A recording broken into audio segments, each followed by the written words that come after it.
Welcome to this tutorial video on the Vaisala HMP155, which is used to measure temperature and relative humidity for the North Carolina ECONet.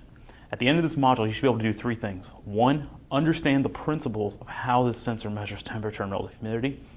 Two, be able to install and perform routine maintenance on the sensor. And three, be able to wire the sensor into a CR1000 data logger.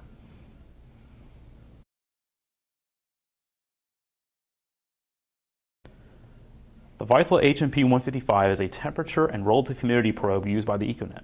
The sensor is placed at 2 meters above ground level. The probe has two sensors, a platinum resistance temperature detector and a Vaisala HMP 180 capacitive relative humidity sensor. The sensor can either be powered continuously or the power may be switched to conserve battery life. We use the switch powered option since the majority of our stations are on solar power. The HMP155 consumes less than 3 milliamps current at 12 volts. It should be noted that when using the switched power option, the sensor needs 2 seconds to warm up.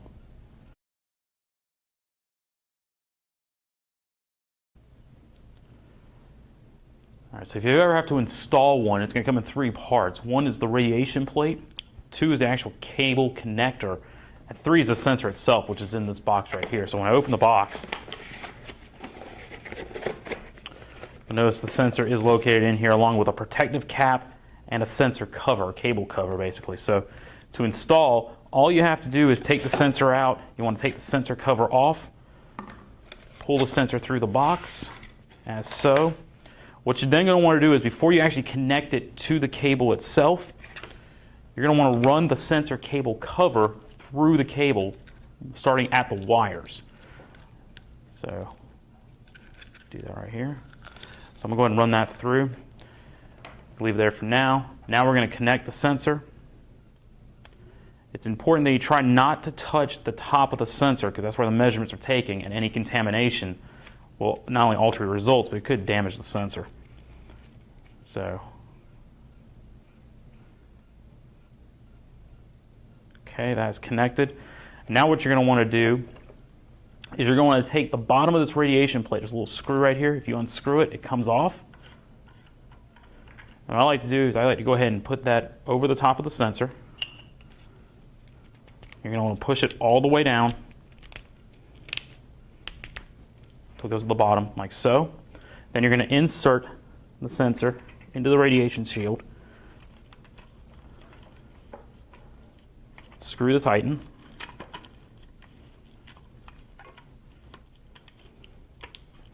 The screw shouldn't go all the way, but it should go fairly close. And then once that's done, you can run the connector through the end, the sensor cover.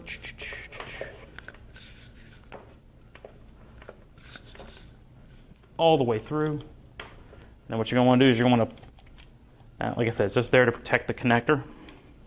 Again, this cable, this part, the sleeve doesn't go all the way up, just goes up enough to protect the connection between the sensor and the cable.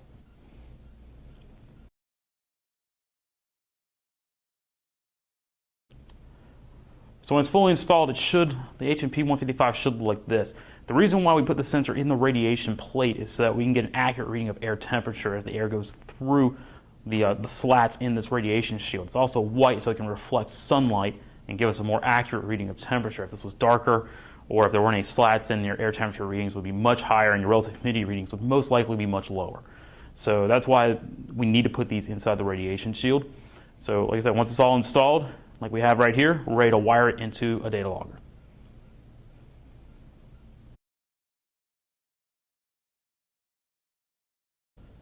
Okay, so the HMP155 has 6 cables, and you need to make sure they go into the proper channels. The red cable, the one on the bottom of the data logger there, that's going to go into the SW12 volt channel. The yellow cable is your temperature output. That's going to go into A1, analog 1, or the blue number 1 on the CR1000, which is the first channel top left. The one next to that is the blue cable. That's for the relative humidity signal. That's going to go into A2, or the blue number 2 on the CR1000 data logger. Then the other 3 wires are black, white, and clear. They're all going to go into analog ground.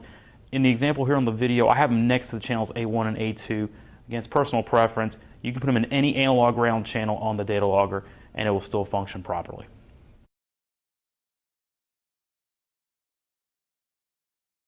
To review, the Vaisala HMP155 measures air temperature and relative humidity at 2 meters above the surface. Now it measures this using a platinum resistor to measure temperature and a capacitance resistor to measure relative humidity. Now this sensor can be powered in two ways. One, through the continuous 12-volt channel, or two, the more likely option is through the switched 12-volt channel. We use this switch to conserve battery power since most of our stations run on solar power. Just a few steps to remember when assembling an HMP155. You're going to remove that yellow cap from the sensor at the beginning, otherwise if you install it like that, you're not going to get any good values. When you run the cable connector through the cable, the cover at least, you want to do it from the wire end first.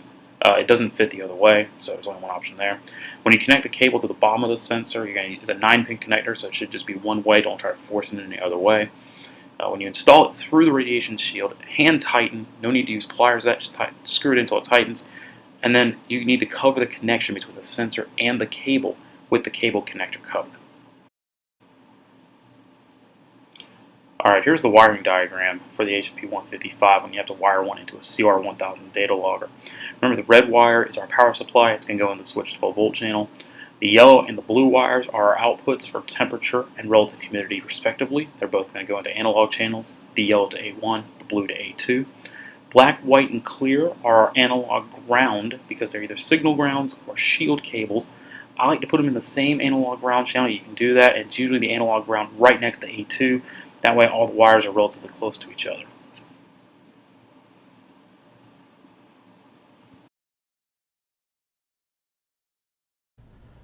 Thank you for watching this video on the Vaisala HMP155. For more videos, visit our website at climate.ncsu.edu.